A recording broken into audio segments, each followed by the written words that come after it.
अरे दामाद जी, आप उठ गए नहीं? चाय चढ़ा दी? जी नहीं, ठीक है। गरम पानी? जी नहीं दादाजी, ठीक बा। आप बस आशीर्वाद दें। जुग जुग जिया बेटा, हमेशा खुश रहा। दामाद जी, हमें ताजा ताजा कटहर मंगैले बानी, खास आपके खातिर। गांव के सब लोग के बहुत पसंद बा हमार हाथ के, आपके भी पसंद आई। खाई ना? जी। पिंकू, आपके बहन कहाँ बानी? अरे डॉक्टर साहब, उठो नहाए गए बाड़ी। आपका कछु काम बाटा हमरा के बता रहे हो। बेशरम कहीं का, ऐसे बात करल जाला? तहार बड़ बहन के पति बाड़े, जीजाजी कहा के बुलावा।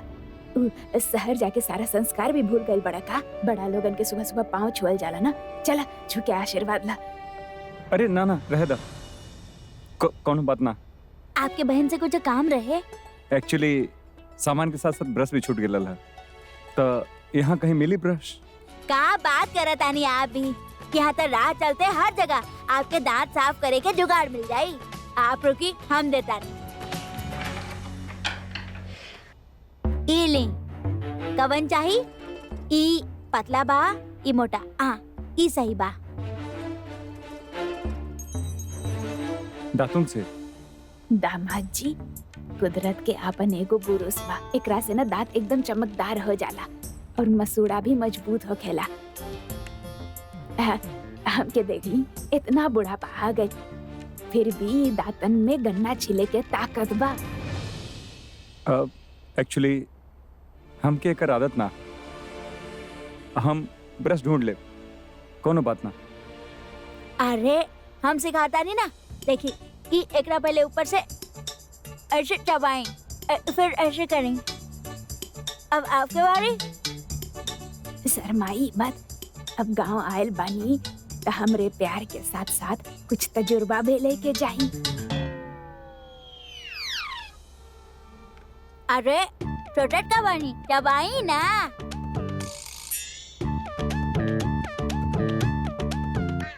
आराम से करी, हम आपके खातिर चूल्हा पे नहाए के गरम पानी चढ़ा देता नी और एक तरफ सब्जियों चढ़ा देता नी। पिंगुआ, अपन जीजा के ख्याल रखिया। हाँ ए पिंगुआ, तनी देख लिया था रानी नहा के निकलल की ना? हम अभी आवता नहीं।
जय तुलसी मैया।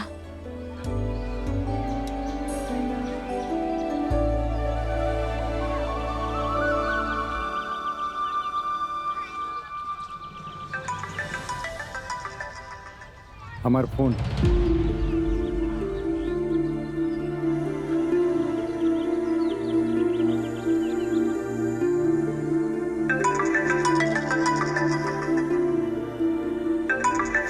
साहब।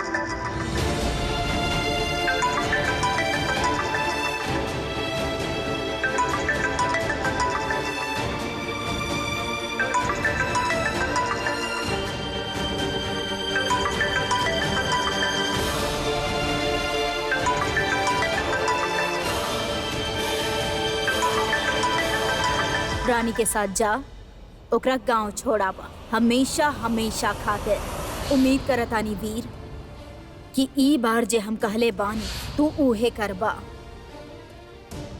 रानी साहब फिर से वही सवाल करब, क्या जवाब देब उनके? डॉक्टर साहब, आप चाय अभी पियब कि नहिला के बाद? कहा चाय के पूछत बानी, आप इतना गुस्सा काहे करत बानी? का चाय बिजी बानी ना हम? कैसे बात करता नहीं, का करता नहीं, देखा था ना आप? जौन गांव आइले के बाद जबरदस्ती हमारी बीवी बनल जाता नहीं, और ये जौन ख्याल रखले का नाटक करता नहीं आप, इससे बहुत इरिटेट हो जाता नहीं हम।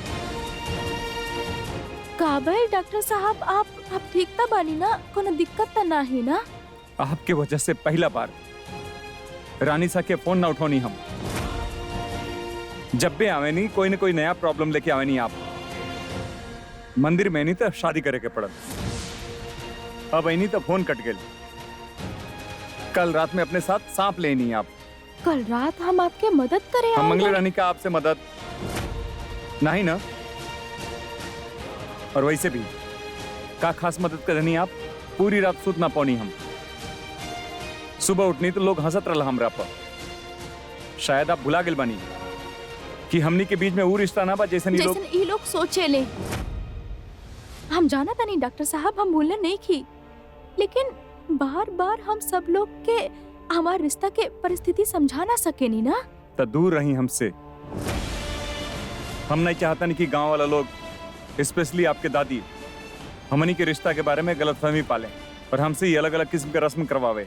कहें कि हम कोनो भी किस्म के रस्म का हिस्सा ना बनना चाहता नहीं। समझिए नहीं आप?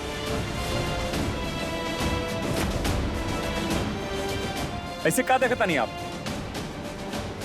जाइए अपन काम करी, लीव। हम जा रहल बानी।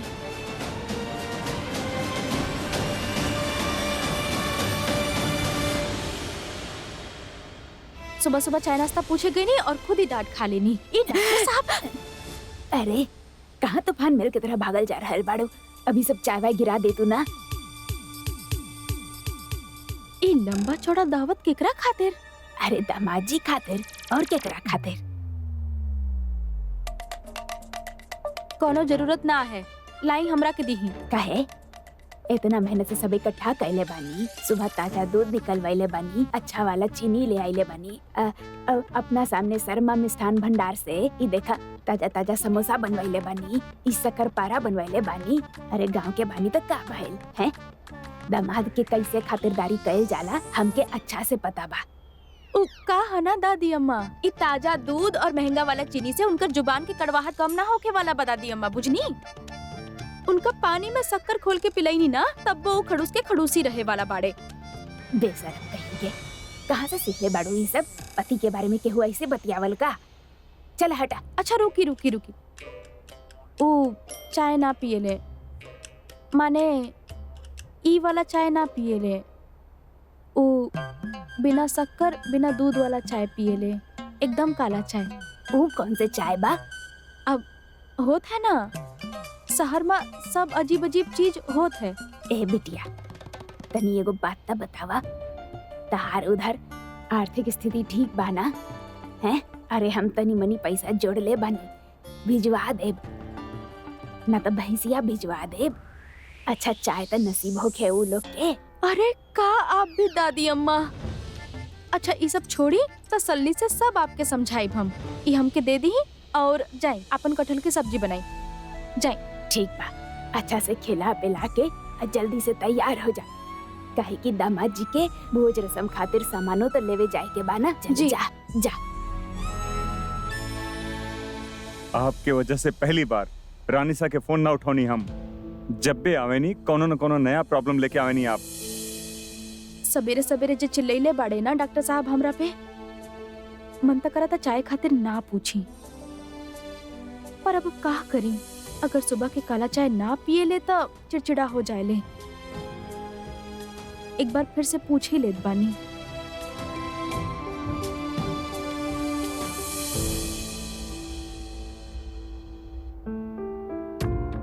जितना ये उलझन से निकलने की कोशिश करता नहीं, उतना ही इनमें फंसत जाता नहीं। एक तरफ रानी साहई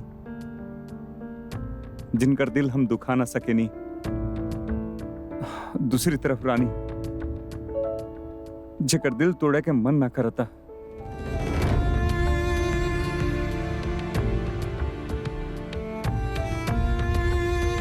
हम रानी के और धोखा में ना रख सके नहीं, पर ये गांव के लोग, दादी, पिंकू, ये सब अपने दायरा से बाहर जाके हमारा ख्याल रखा था। अगर ये दामाद भोज के रस्म का के लोगों के खुशी मिलता तो उनसे ये खुशी छीन ना सके नहीं हम। रानी हमारे परिवार खातिर कितना कैले बाड़ी। एक भोज के रस्म पूरा तो करी सके नहीं हम। ये रस्म खत्म भइले के बाद हम रानी के सब कुछ सच बता दे, सब कुछ।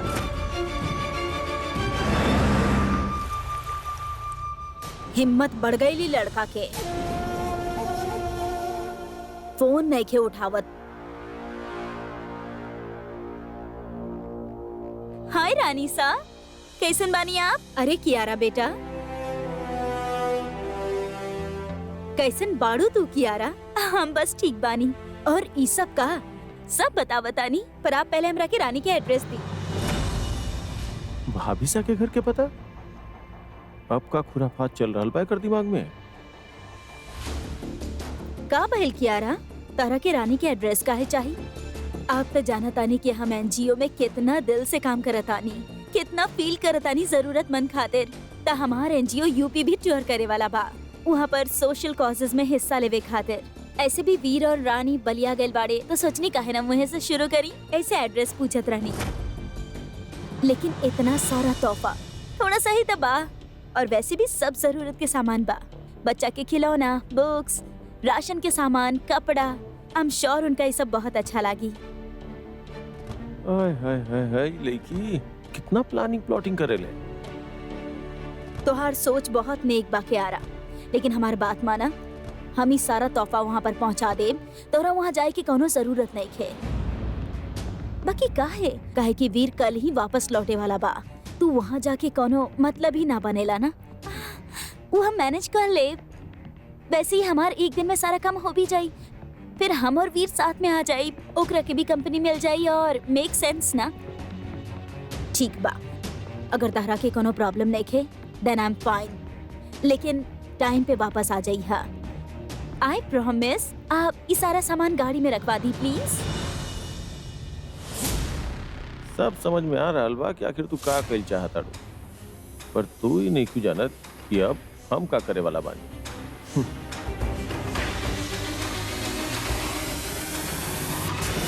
आज तो हम शहर वाला नया कपड़ा पहनब। भोज के खरीदारी खातिर जब जाइब ना, तो सबके नजर हमरा पे ही होके के चाहिए।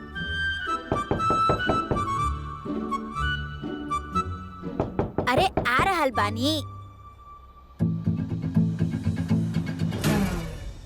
अरे बिरजू भैया आप।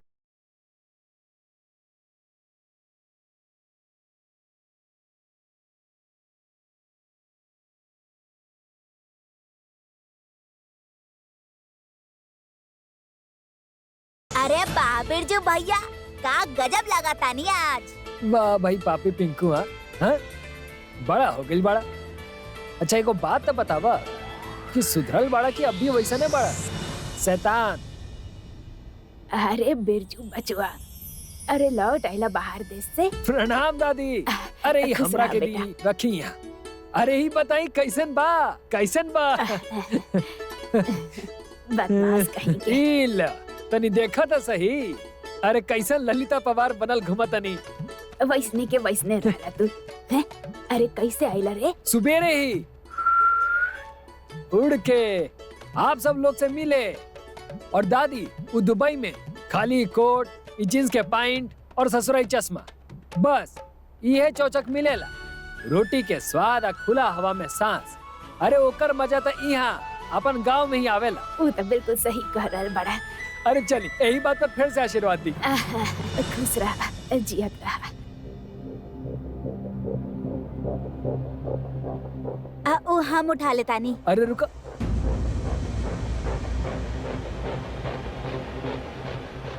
हम ले लेता नहीं। अरे पिंकुआ, बिजुआ खातिर पानी या बिस्किट तो लेके आवा। अभी लेनी।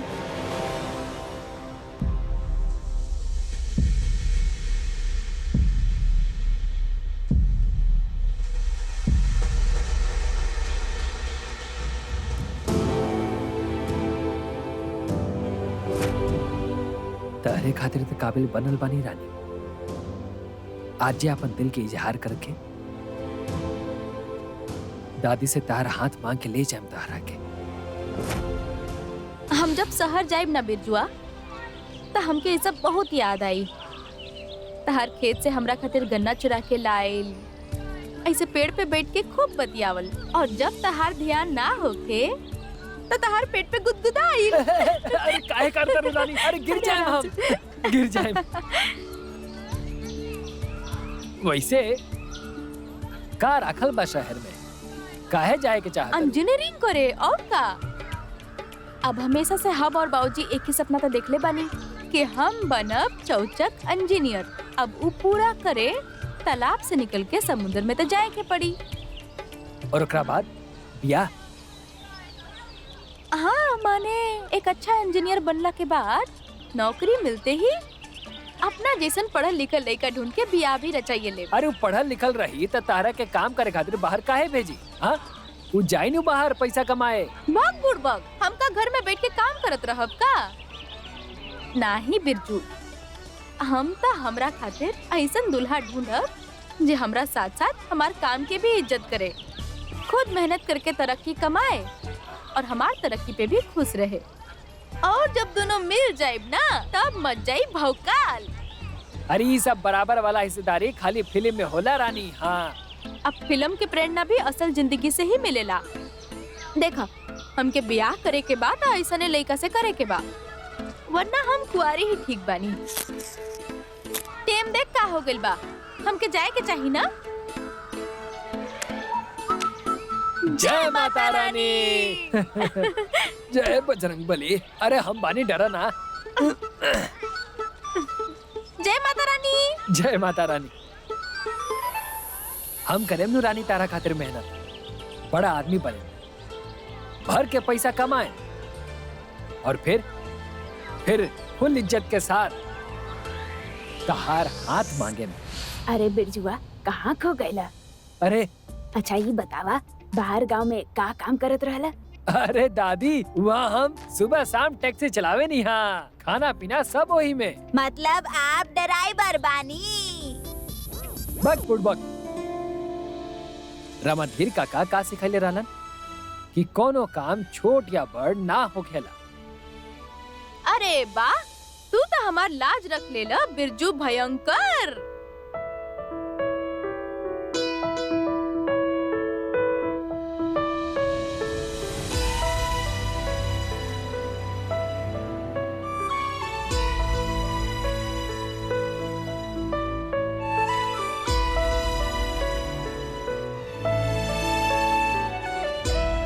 बहुत साल इंतजार कैनी ई पल के रानी, तोहरा खातिर सब हासिल कर लेनी हम, बस अब तो हर साथ पाए के रह गइल बा।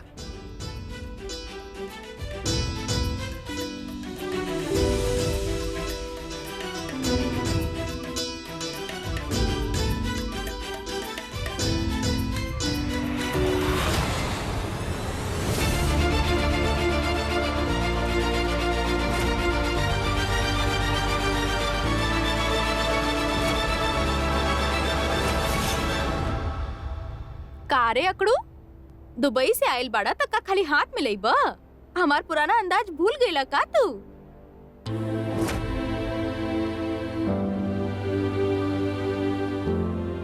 तू ब्याह रचेले बाड़ू।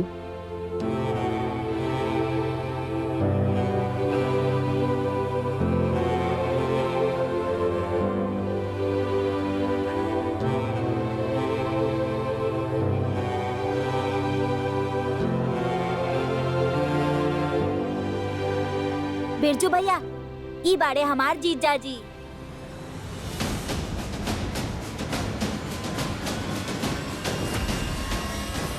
वीर सिंह राजावत, जयपुर शहर के सबसे बड़ा डॉक्टर साहब बाड़े। हेलो।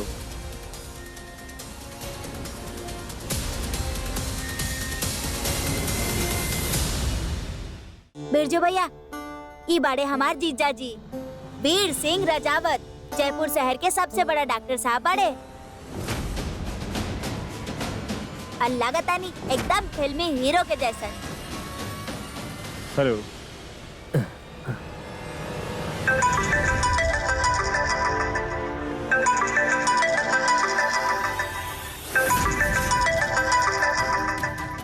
Excuse me. जी हम अभी है नहीं।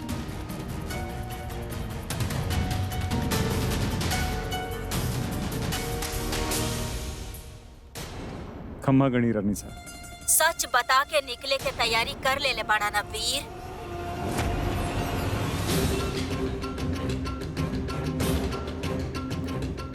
रानी साहब, वो एक्चुअली हमरा के बहाना ना चाहिए वीर। एक काम करे खातिर कहले रहनी, ऊ छोड़ के तू वहाँ पे रात गुजार रहल बड़ा। हम पूछ सके नहीं का है?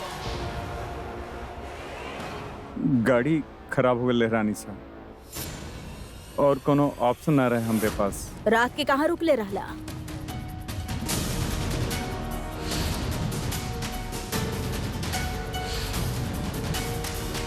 पास में ही एक डिसेंट सा होटल मिल गया रानी साहब, वहीं रुक गए नहीं हम। आप चिंता मत करी, हम आज जयपुर खातिर निकल जाए।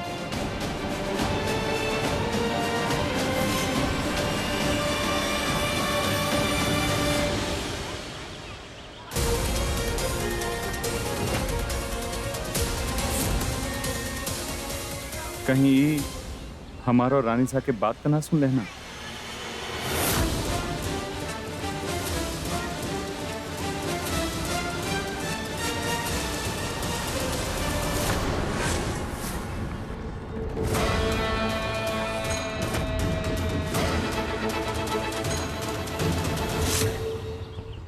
ई बात तो ठीक नहीं खे शहरी बाबू।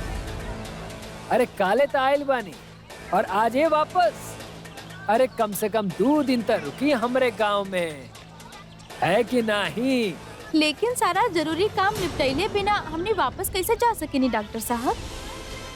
हम जानत तानी आपके शहर के सुख सुविधा याद आवत होगी, लेकिन प्रमाण पत्र जमा कईल भी तो जरूरी बा ना।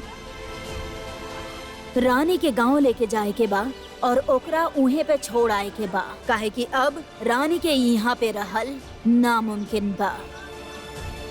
अब तो लोग का बाहर पंचायत लगाए खड़ा बड़ा, तैयार ना होके के बाका। दामाद जी, आप नहा के तैयार हो जाएं, भोज के रस्म पूरा करे के बा ना। भाग बुड़बक! का भइल? अरे अब का हो गए?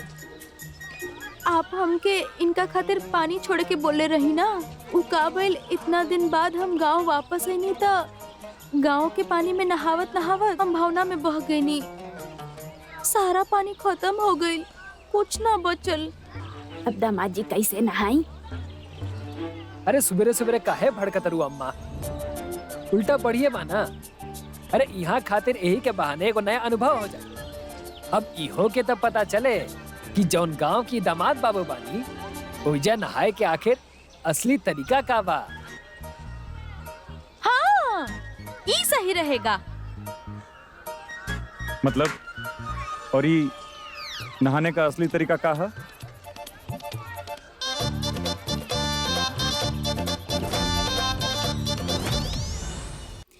हम वो गवार मिस बलिया वाली के हमनी के बीच ना आए देव वीर। ई बार हमारा अलबानी और तोरा अपना अपना के ही रहा। ड्राइवर चला जल्दी। Of course madam.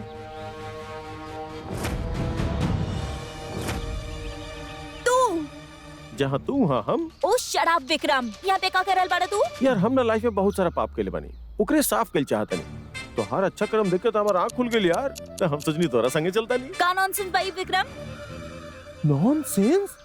ऐसा मत बोलो क्या रहा, दूसरा के भी पुण्य करे के मौका देवे के चाहिए ना। अब देखा तू अलग गाड़ी में जाती, हम अलग गाड़ी में जाती, कितना वेस्टेज हो। सब लोग एक ही गाड़ी में चल जाए, मजा आई है। Good idea. ओ गॉड, चला। चली। हेलो, हम कोनो तो ड्राइवर नहीं की, आगे आगे बैठा चुपचाप। बहुत लंबा सफर बा हमनी के।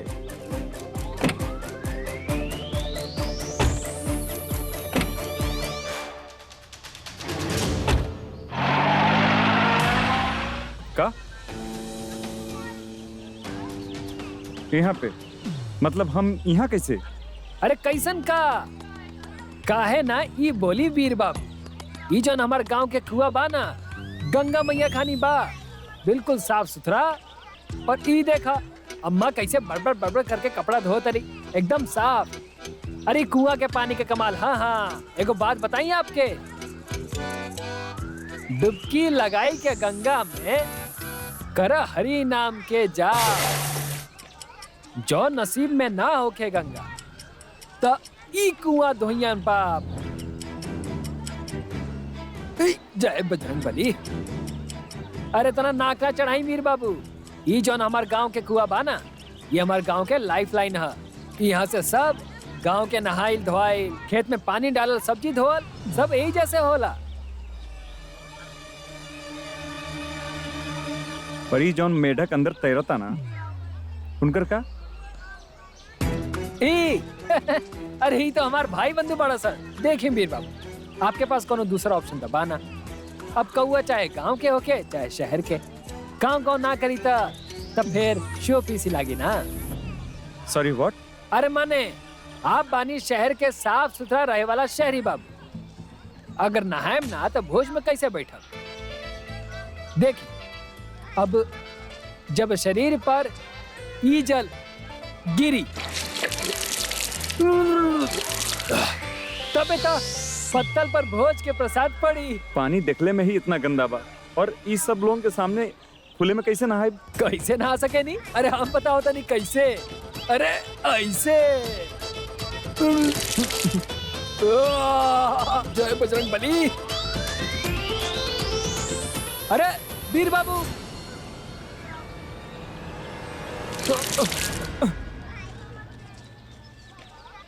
नहला देनी आपके वीर बाबू, आज आपके भोज के रस्म जोन बा। का करी? कोनो ऑप्शन ना बा हमरे पास। अगर ये भोज के रस्म ना रहत ना, तो यहाँ ये कुआं के पानी से कबो ना नहाती हम। कहाँ फंस गए बानी हम?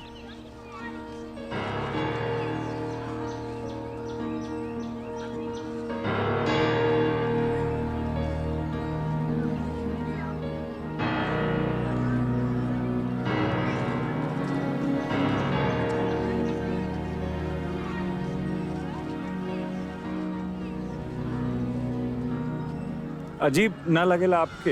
हाँ, अजीब तो हमरो के बहुत लागत था। हमरो भी कुछ समझ में नहीं ख्यावत कि आखिर ये सब हो कैसे गई। अच्छे को बात बताई वीर बाबू, आपके और रानी के ब्याह भइल कैसे?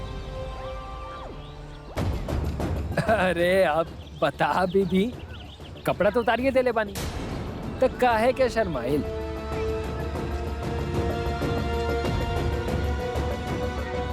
आपसे मतलब? अरे मतलब था हमसे ही तबा बुझनी। उ कहा कि रानी के पैदा ओकर अम्मा कही, पालन बड़की अम्मा और रामधीर काका, लेकिन बड़ हमरे साथ भइल बिया। रात के सपना सबसे पहले सुबेरे सुबेरे हमरे के बताओ तरफ, ओकर ख्वाहिश, ओकर जिद, ओकर लड़कपन सब मालूम बा हमरा के। इन शॉर्ट वो बहुत करीब बिया हमरा। आप दोनों के बिया भइल कैसे ई तो हमरा नहीं पता, लेकिन हाँ इतना जरूर मालूम, यदि आप ओकरा के निराश कई, ओकरा के धोखा देनी या ओकरा साथे कुछ गलत कई, तो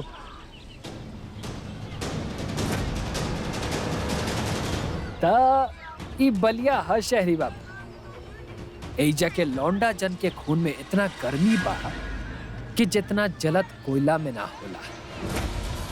और फिर तो ई ससुरा ठंडा पानी, ई कुछ ना कर पाई। अच्छा तो देखो तन कि क्या कर सके नहीं आप और आपके खून के गर्मी। जरूरत पड़ला पर वो भी बताए मीर बाबू। अब कुछ चीज सरप्राइज भी रहे थी। नियत के तो पता ना, शरीर साफ हो गए होके तो चले के।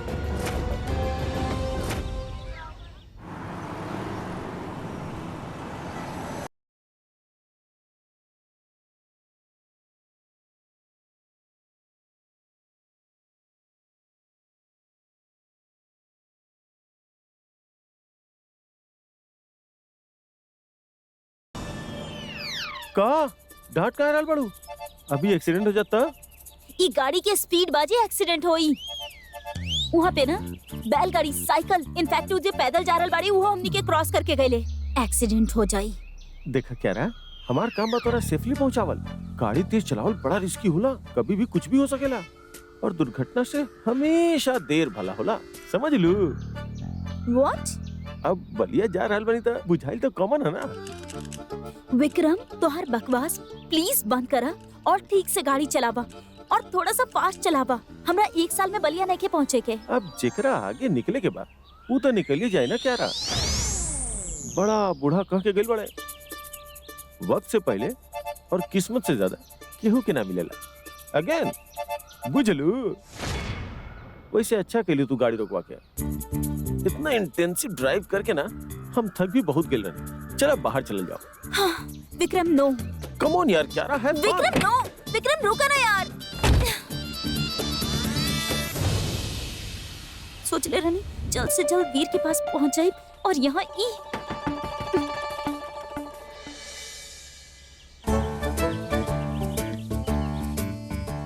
सोच पे रोक लगा दा क्या रहा बेबी। कहे कि अब उहे होकी जोन हम चाहब और हमरा रहत तो हर कोनो प्लान कबो सक्सेस नहीं हो सकत।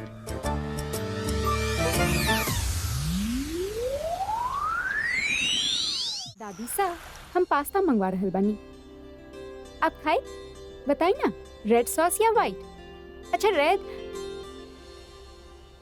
दादी सा,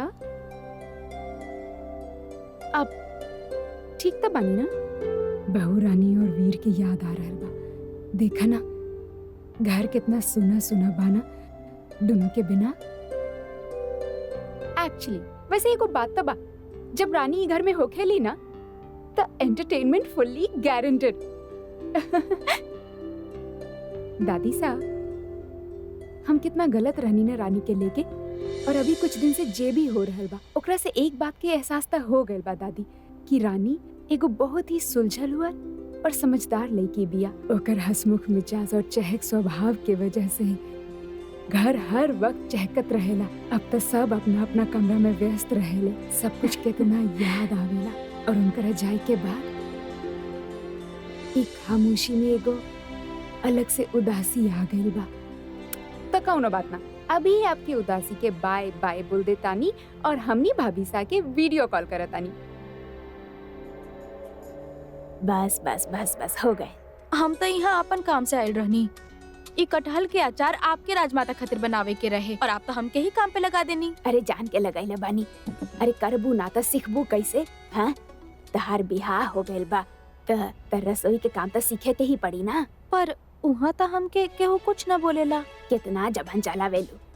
एक एक कटहल में अच्छा से मसाला मिलाई है। हम अनाज सुखा के आवतानी।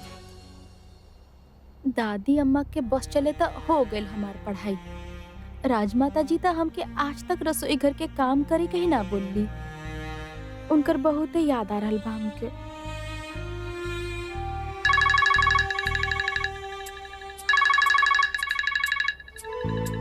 अरे वाह, राजमाता जी, जय माता रानी। जय माता रानी। भाभी सा आपके पता बा, हम आपके अभी बहुत याद करत रहनी। आप दवाई टाइम पे लेत बानी कि ना? हम अरुण भाई से कह के आयल रहनी कि आपके सूते से पहले हल्दी वाला दूध देवे। पिए नी कि आपके पुराना वाला आदत गइल लेके गमला में डाल देवे के। नंदिनी दीदी, आपके योग कैसन चल रहल बा? आज क्लास गइल रहनी कि ना? और आपके संतरा के रस देवे लेके ना नाश्ता में? कोनो दिक्कत तो ना है ना? ओ का लगल बा उहाँ? का भइल? ओ पीछे उ जे लैम्प बा ना, इतना धूल मिट्टी लगल बा उहाँ। छोड़ी उ सब। अरे ऐसे कैसे छोड़ दी? कुछ दिन ढील देव ना तो आदत लग जाई इनका के। अरे बहू रानी, उतना दूर से आप यहाँ की चिंता काहे कर रहे बानी? चंपा दीदी, चंपा दीदी, ये मनु सभी तक गइल रहली, इतना जल्दी वापस आ गई। हमनी आपसे बात करे खातिर फोन कैले रहनी और आप ही घर के काम में लग गई नी। देखी जे गलत बा वो गलत बा। अब बस हमार बात करा दी ही उनका से। राजमाता, बहू रानी वापस आ गई बनी का? ना, वीडियो कॉल पे बानी बात करी। ली बात करी। हेलो बहू रानी, कैसन बनी आप? हम तो जैसन रहनी वैसने बानी, लेकिन आप तो बहुते बदल गई हैं। जब से हम गइल बानी सफाई से मन ही हट गइल बा ना आपके। ना ना बहू रानी, हम अपना काम बहुत अच्छे से कर रहे बानी। अभी हम काम ही करत रहनी, आप बुला लेनी तो हम आ गए नी। घर के काम में लगल रहनी कि खुद के साथ सजावट में? हमके अच्छा से दिख रहल बा नया नया नेल पॉलिश, लेकिन घर में झाड़ू पोछा नहीं खे लागत। हाँ चली कपड़ा उठाई और हमरा सामने साफ करी। जी बहू रानी। प्रभात काका, राजेश काका, अच्छा सुनी, हम वहाँ नहीं खी, एकर मतलब ये नहीं खे कि आप काम में ढील छोड़ दी ही। हाँ इतना दूर रह के भी बखूबी कैसे घर संभाल रही बिया, लेकिन अब चली अपन काम करी फास्ट सब निपटाई। और चंपा दीदी आप वो अच्छा से फिनाइल से साफ कर दीजिएगा। वो जे कालीन बना ओकरा के बाहर रख दे धूप में, ठीक है? चली राजमाता जी, अब हम रखत आनी। अपन ध्यान रखिए बहू रानी और जल्दी से वापस आ जाए।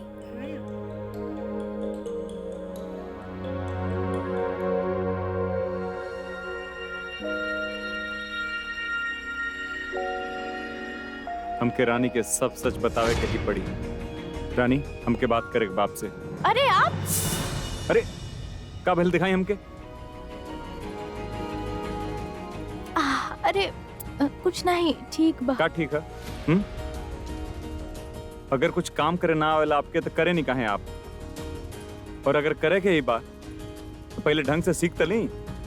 आप हमके डांटत काहे बानी? प्यार से कबो समझल बानी आप? हर बार गड़बड़ करत रहनी। अरे गड़बड़ में ना आपे का नुकसान होला।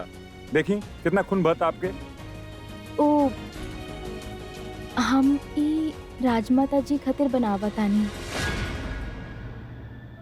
कल वापस जाए के बाना तो सारा तैयारी आज ही करे के होगी। वहाँ जाके एकरा छत पे अच्छा से सुखा दे। एक हफ्ता में तैयार हो जाई सब खातिर। और ऊ के बाद केवल राजमाता ही ना, सब के सब एकदम चटकारा लगा के खाई है। ऐसा कड़क अचार बनावेली हमार दादी अम्मा। एक काम करे खातिर कहले रहनी, ऊ छोड़ के तू वहाँ पे रात गुजार रहल बड़ा। हम पूछ सके नहीं का है? आप चिंता मत करी, हम आज ही जयपुर खाते निकल जाए।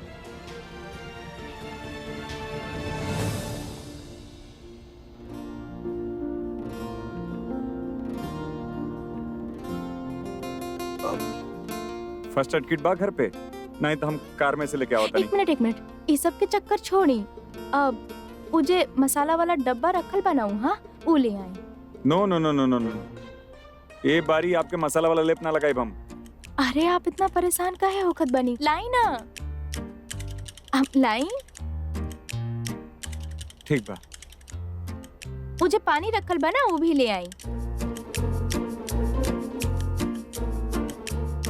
आप रुकी, हम खुलता नहीं। अब हल्दी लेब, ओकरा में 2 बूंद पानी। बड़ा ही कॉन्फिडेंस आ गया बाप में। पहली बार जब खून देख ले रहनी तब बेहोश हो गए नहीं आप? और अब तजुर्बा हो गइल बा। जिंदगी हमरा के दर्द के झेले और सहल दोनों सिखा देले बा। अब आप बतियाई मत ना, ई जल रहल बा हमके, लगा दी।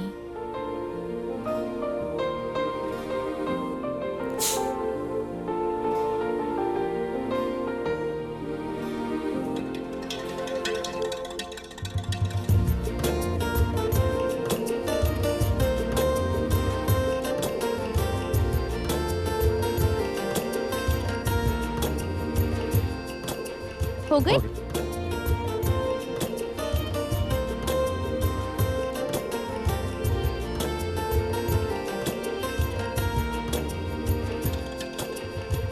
अब ये ली, ई मैं पोछ ली।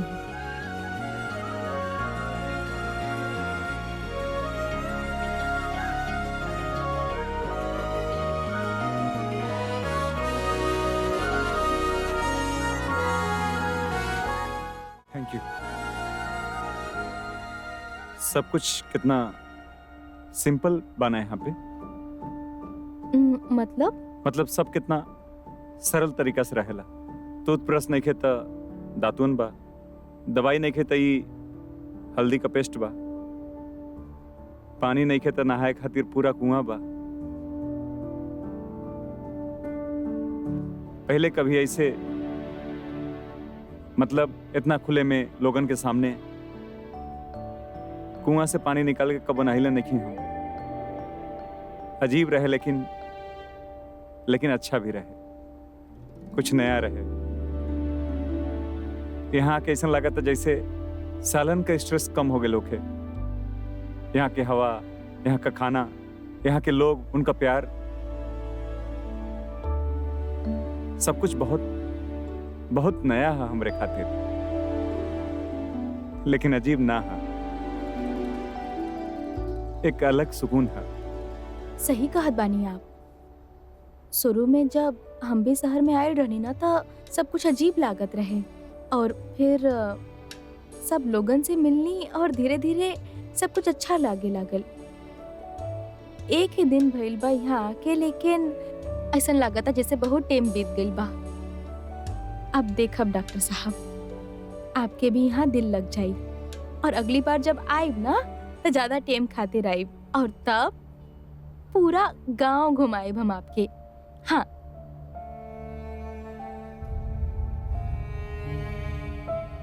आप बातन में मत लगाएं हमके। आप काम करें, हम जाता नहीं। ये आप हमके कहता नहीं? आपके भी तो तैयार होके के बना जमाई भोज के रस्म खातिर। जाएं, तैयार हो जाएं।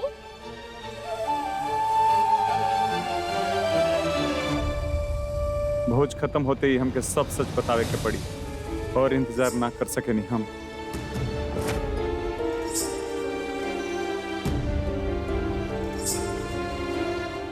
आप अभी भी इहे बानी? जाई ना, तैयार हो जाई ना। ये कपड़ा गंदा हो गया बा, और इनके भोज में पहन के ना बैठ सके नहीं। हमसे सारा कपड़ा बंधवा लेनी, लेकिन खुद एक को जोड़ी कपड़ा ना लेनी। कुछ जल्दबाजी में कार में रखल भूल गए रहनी। भूल गई नहीं, या हमके इहे छोड़ के जाए के योजना रहे?